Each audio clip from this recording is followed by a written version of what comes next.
По няколко признака. Първо, ако това е научно някаква тема, по това кой го казва, нали, първо. Второ, ако са някакви медицински реклами за лекарства, ще питам джипито преди всичко, защото даже съм гледала обяви на Неделя Щонова, която казва: да, с моето име рекламират неща, които не съм ги казвала аз.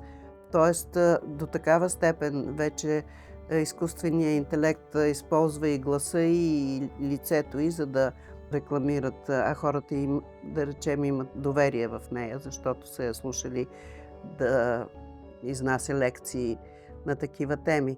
Но за мен най-лесно е да се обадя на джипито и да я попитам за какви лекарства става дума.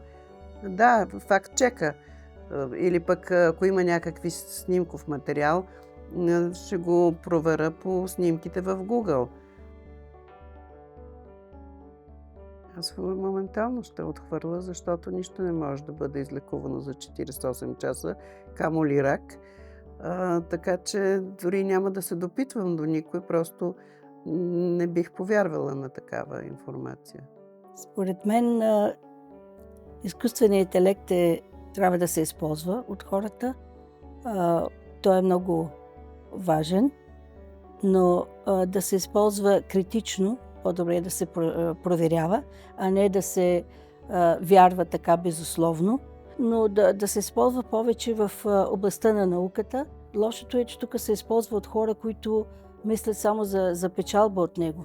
Да речем, използват го за реклама на лекарства, чудодейни, какви ли не, които били лек за какво. И интересното е, че за да привлекат повече внимание, използват истински хора, всъщност лика им. Да речем, използват доктор Мангаров, който беше много известен по време на COVID-а, и използват неговото лице, все едно, че той дава интервю и прави реклама на някакво лекарство.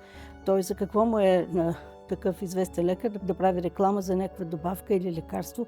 Веднага се разбира, виждаш лицето, че е негово, но говора не е негов. Те му слагат думи в устата, някакъв текст, който е съвсем друг, за реклама за техните си лекарства, а не истинския човек.